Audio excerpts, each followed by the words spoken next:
Welcome दोस्तों, स्वागत है एक बार फिर से आपका हमारे YouTube चैनल पर। तो साथियों यहाँ पर कल मैंने आपको दो की आंसर की बता दी थी समय की कमी की वजह से, और फिर बाकी इस वीडियो में आपको जितने भी क्वेश्चन में डाउट्स थे CDP से लेकर के यूटेट फर्स्ट पेपर में, तो यहाँ पर CDP से जितने भी डाउट वाले क्वेश्चन थे उनको भी हमने रिसर्च करके किताबों या इंटरनेट के माध्यम से उन डाउट्स को दूर करने की कोशिश की कि 100% आपकी जो आंसर की है वो अच्छी बन पाए। तो इसीलिए यहाँ पर जो है थोड़ा सा वीडियो लेट भी हुआ है, और बाकी समय की कमी की वजह से भी माफ़ी चाहते हैं। तो यहाँ पर मेरे साथ अपने जो है 30 क्वेश्चन CDP यूटेट फर्स्ट के मिला लो, ठीक है। यहाँ पर आपको बता रहा हूँ 99% ही आंसर की आपको सही मिलेगी आंसर की में जब आप मैच करेंगे। तो आयोग की तरफ से कोई त्रुटि रही, सॉरी बोर्ड की तरफ से, तो बात अलग है। चलिए देखिए, पहला क्वेश्चन है कोहलबर्ग के सिद्धांत के पारंपरिक स्तर पर नैतिकता को जांचा जाता है। तो नैतिकता को दोस्तों आप देखेंगे ना तो समाज के नियम कानून के स्तर पर जाता था, ठीक है। तो 3 स्तर बताए हैं कोहलबर्ग ने, तो उसमें जो है ये समाज के नियम के आधार पर जो है पारंपरिक स्तर पर नापा जाता है। आगे बढ़ेंगे, बहुत प्रकार की बुद्धियाँ होती हैं, जैसे शाब्दिक, गणितीय, शारीरिक, गद्यात्मक आदि। इस अवधारणा को किसके द्वारा दिया गया? तो गार्डनर का बहुबुद्धि सिद्धांत आपने सुना होगा, तो ऑप्शन बी इसका सीधे सीधे सही होगा। आगे बढ़ेंगे, ऐसे सील गुण जो अत्यधिक आनुवांशिक होते हैं उन्हें पर्यावरणिक कारकों से दृढ़तापूर्वक प्रभावित किया जा सकता है। बिल्कुल ठीक है, कुछ ऐसे सील गुण होते हैं जो क्या होते हैं, मतलब आनुवांशिक होते हैं, आपको माता पिता से मिले हैं, लेकिन उनको जब बाहरी उनको वातावरण मिलता है तो उससे उनको दृढ़तापूर्वक परिवर्तित किया जा सकता है, ठीक है। लंबाई अत्यधिक आनुवांशिक होती है, किंतु पोषण और अन्य कारकों के परिणाम स्वरूप बहुत से देशों में औसत लंबाई बढ़ी है। बिल्कुल ठीक है भाई, दोनों सही हैं, ठीक है ना, दोनों ही सही है। चलिए आगे बढ़ेंगे, जितना अधिक सूचना के प्रसंस्करण के विस्तार हेतु प्रयास किए जाएंगे उतनी ही सरलता के बाद में सूचना को याद किया जा सकेगा। और इसी का कथन 2 है, जब हमें नई सूचना प्राप्त होती है उस समय पर प्रसंस्करण का स्तर जितना गहरा होता है सूचना के दीर्घकालिक स्मृति में प्रवेश करने की संभावना उतनी अधिक होती है। तो दोस्तों यहाँ पर भी ये दोनों बिल्कुल सही है, ठीक है। ऑप्शन कौन सा सही होने वाला है फिर यहाँ पर को? ऑप्शन दोनों सही किसमें? ऑप्शन डी में, ठीक है। चलिए आगे बढ़ेंगे, किस विधि में व्यक्ति समस्या समाधान करने के लिए सभी विकल्पों को नहीं ढूंढता है अपितु केवल उन्हीं विकल्पों का चयन करता है और समस्या का समाधान करने की कोशिश करता है जो उसे संगत प्रतीत होते हैं? तो भाई यहाँ पर देखिए, ये तो रैंडम वाला हिसाब हो गया ना, तो यादृच्छिक अन्वेषण विधि यहाँ पर को बिल्कुल सही होगा, ठीक है। तो वो सभी का नहीं करता है ना, रैंडमली किसी को भी पकड़ के, यानी कि जो उसका मन किया उसको उठा करके वो समस्या समाधान करना शुरू करता है। तीसरा है ग्रामर, कॉलम 1 को कॉलम 2 से मिलाना है। अब देखिए यहाँ पर ग्रामर जो है, ग्रामर में क्या होता है दोस्तों? भाषा विकास प्रारंभिक अवस्था, ठीक है, सॉरी ये नहीं होगा।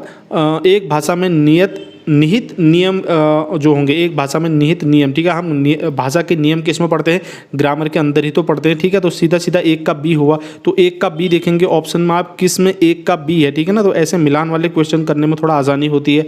1 का बी कन्फर्म है ना, तो 1 का बी यहाँ पर देखिए आप, 1 का बी इस ऑप्शन में और 1 का बी और किसी में है ही नहीं, तो सीधा सीधा ऑप्शन बी आपका बिल्कुल ठीक हो जाता है, ठीक है। चलिए आगे बढ़ेंगे, अगला, शिक्षण अधिगम प्रक्रिया को प्रभावित करने वाले मनोवैज्ञानिक कारक कौन से हैं? देखिए मनोवैज्ञानिक कारकों पर आपको ध्यान देना है, ठीक है ना। तो इस वाले बात पर ध्यान देना है। तो मनोवैज्ञानिक कारण, विद्यार्थियों में अभिप्रेरणा अंदर से होती है, मनोवैज्ञानिक होती है। एक तो ये है। सुंदर कक्ष, ठीक है, ये बाहरी है भाई, मनोवैज्ञानिक कक्ष से कोई मतलब नहीं है, ठीक है, तो ये नहीं होगा। तीसरा, रुचि और विद्यार्थियों में अभिक्षमता, ये भी जो है अभिक्षमता जो है, रुचि और अभिक्षमता भी मनोवैज्ञानिक है, ये भी तीसरा भी हुआ। विद्यालय की आधारभूत संरचना, ठीक है, तो ये भी जो है इंफ्रास्ट्रक्चर कोई मतलब मनोवैज्ञानिक नहीं हुआ। तो 1 और 3 यहाँ पर सही होने वाला ऑप्शन सी, ठीक है। चलिए आगे बढ़ते हैं, विशेष आवश्यकता वाले बच्चों के लिए शिक्षण अधिगम सामग्री होनी चाहिए। जो विशेष आवश्यकता वाले विद्यार्थी उनके लिए जो है दोस्तों कैसी होनी चाहिए? मल्टी सेंसरी, यानी कि बहुत संवेदी होनी चाहिए, ठीक है। विशेष आवश्यकता वाले जितने ज़्यादा उनके इंद्रियां काम करेंगी तो उतना बढ़िया जो है वो मतलब सीखेंगे, तो मल्टी सेंसरी होना चाहिए।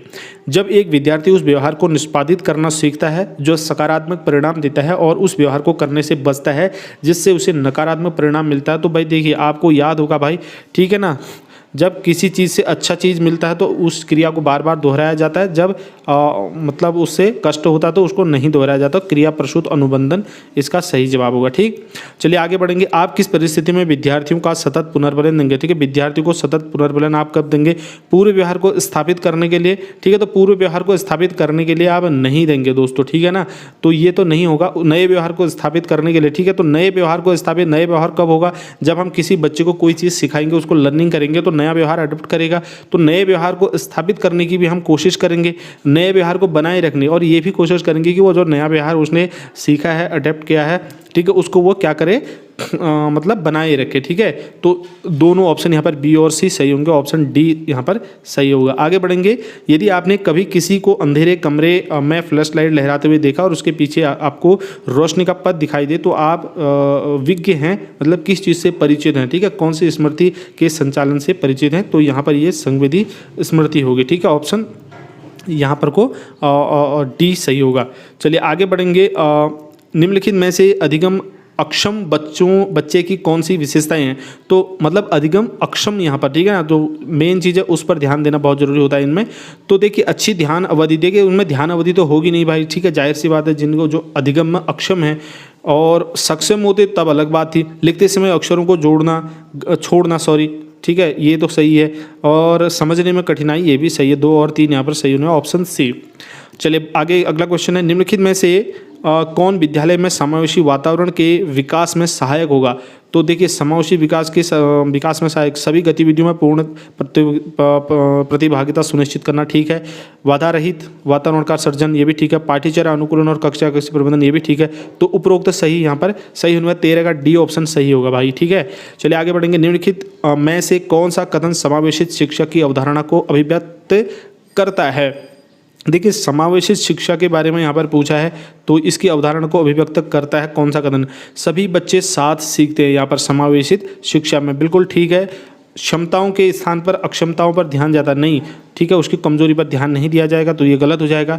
व्यक्तिगत सीखने के तरीके पर ध्यान दिया जाएगा। क्षमतापूर्वक सभी विद्यार्थियों की आवश्यकताओं का सम्मान होगा, बिल्कुल ये भी ठीक है। तो 1, 3 और 4 यहाँ पर बिल्कुल सही होने वाला, ऑप्शन सी यहाँ पर ठीक होने वाला। दोस्तों आगे बढ़ेंगे। NEP 2020 केंद्रित है, तो NEP 2020 किस पर केंद्रित है? ये तो आपको पढ़ना ही पड़ेगा दोस्तों। नेशनल एजुकेशन पॉलिसी 2020, ठीक है। किसने इसको लॉन्च किया था? उस समय शिक्षा मंत्री कौन थे?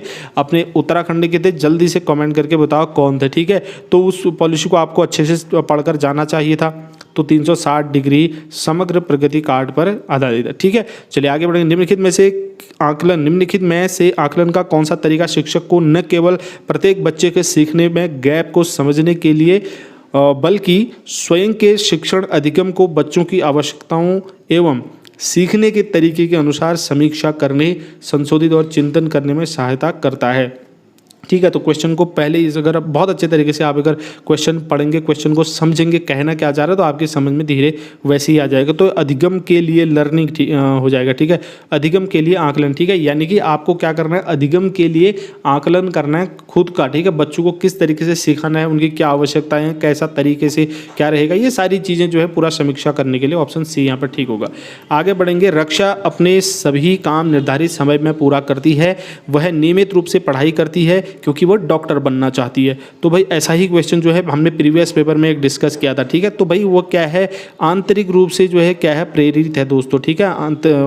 मतलब क्या है? आंतरिक रूप से अभिप्रेरित है। आगे बढ़ेंगे। कोई विद्यार्थी विद्यालय में कितना अभिप्रेरित है जानने के लिए आप किस तकनीक का सरलता से प्रयोग करते हैं? ठीक है, आप ऑब्जर्वेशन करेंगे ना, उसका अवलोकन करेंगे। चलिए आगे बढ़ेंगे। मैस्लो के अनुसार एक स्थिति जिसमें व्यक्ति अपनी पूर्ण क्षमता तक पहुंच जाता है उसको क्या कहते हैं? तो पूर्ण क्षमता तक पहुंच जाएगा तो वो तो आत्म सिद्धि प्राप्त कर लेगा भाई, आत्म अनुभूति की प्राप्ति हो जाएगी उसको, ठीक है ना, आत्म सिद्धि हो जाएगा। आगे बढ़ेंगे। यदि किसी बच्चे में प्रशिक्षण के बाद किसी ज्ञान या कौशल को प्राप्त करने की क्षमता है तो वह क्या दर्शाता है? देखिए भाई वो तो क्या दर्शाएगा? उसका एप्टीट्यूड दर्शाएगा ना, एटीट्यूड नहीं होगा, इंटेलिजेंस भी यहाँ पर नहीं होगा, ये एप्टीट्यूड होगा, उसकी अभिक्षमता होगी ये, ठीक है। चलिए आगे बात करेंगे, संवेग के विकास को परिपक्वता और अधिगम दोनों ही प्रभावित करते हैं। ठीक है, बिल्कुल ठीक है, संवेग के विकास को क्या करते हैं, परिपक्वता और अधिगम दोनों प्रभावित करते हैं। ठीक है, आपके संवेग अभी कैसे हैं, आप जब परिपक्व हो जाते हैं उसके परिपक्व होने के बाद आपके संवेग में कुछ अलग फर्क होगा। ठीक है, अभी के और परिपक्व होने के बाद अलग संवेगों में अंतर दिखाई देता है। बाकी आप लर्निंग करते जब सीखते हैं, पढ़ते हैं, ठीक है, लर्निंग के बाद आपके संवेगों में भी परिवर्तन हो, यानी कि प्रभावित करते हैं। ये दोनों प्रक्रियाएं एक दूसरे पर निर्भर करती हैं और परस्पर संबंधित। बिल्कुल ठीक है, दोनों बिल्कुल सही हैं दोस्तों। ठीक है, दोनों कथन बिल्कुल सही है, ऑप्शन सी यहाँ पर सही है।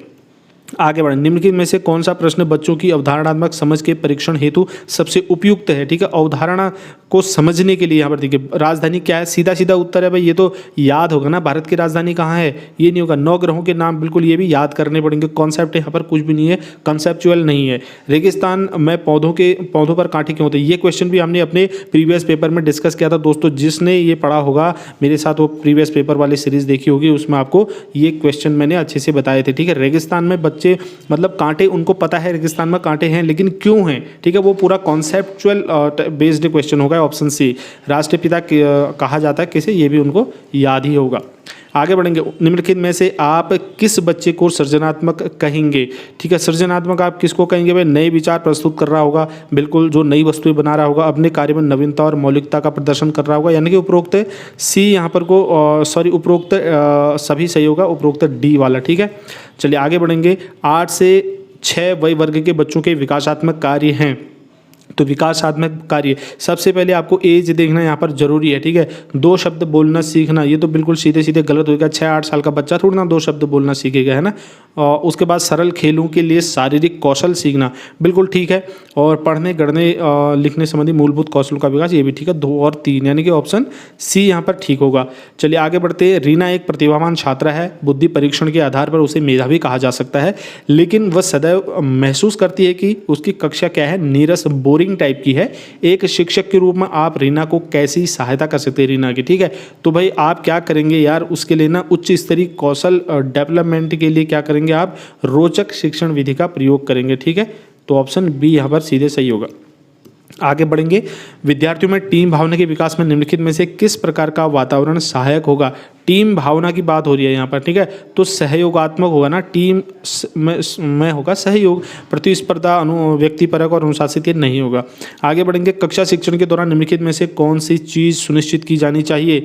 कौन सी चीज़ सुनिश्चित की जानी चाहिए भैया, टीचिंग जो है प्रत्येक व्यक्ति की सीखने की और प्रत्येक व्यक्ति की ज़रूरतें वगैरह सारी चीज़ें अलग अलग होती हैं, तो इंडिविजुअल डिफरेंस को ध्यान में रखकर जो है क्या होनी चाहिए, टीचिंग होनी चाहिए।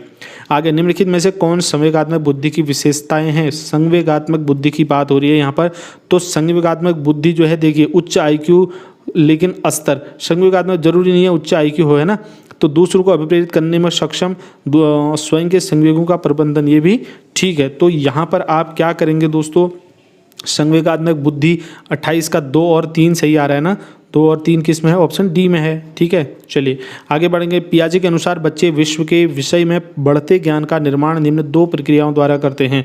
ठीक है, तो विश्व के विषय में जो बढ़ता ज्ञान है उसका निर्माण किन प्रक्रियाओं के बारे में करेंगे, वो किन प्रक्रियाओं के बारे में करेंगे, आत्मसात्यकरण और अनुकूलन से करेंगे। ठीक है, ऑप्शन ए यहाँ पर को बिल्कुल ठीक होगा, आत्मसात्यकरण और अनुकूलन। छोटे बच्चों में स्वयं के दृष्टिकोण को दूसरों से भिन्न करने में असमर्थता को क्या कहा जाता है भाई, ये तो ईगोइज्म हो जाएगा। ठीक है ना, ईगोसेंट्रिज्म हो जाएगा, ये ऑप्शन बी अहम भाव हो जाएगा। तो साथियों यहाँ पर 30 क्वेश्चन जो थे ये यूटेट फर्स्ट के थे। ठीक है ना, तो यूटेट फर्स्ट के दोस्तों 30 क्वेश्चन यहाँ पर को हमने CDP के डिस्कस कर लिए। बाकी पर्यावरण और हिंदी सेकंड लैंग्वेज में आपको बता चुका हूँ। हिंदी फर्स्ट लैंग्वेज अभी थोड़ी देर में मैं इसको अपलोड कर दूंगा। ठीक है, तो यहाँ पर थोड़ा सा जो है देख सकते हैं आप क्वेश्चंस, कहीं पर अगर आपको फिर भी डाउट आता है तो ज़रूर कमेंट करके बताएं, उस पर हम थोड़ी सी रिसर्च और कर लेंगे। नेक्स्ट वीडियो मिलते हैं, धन्यवाद, जय हिंद।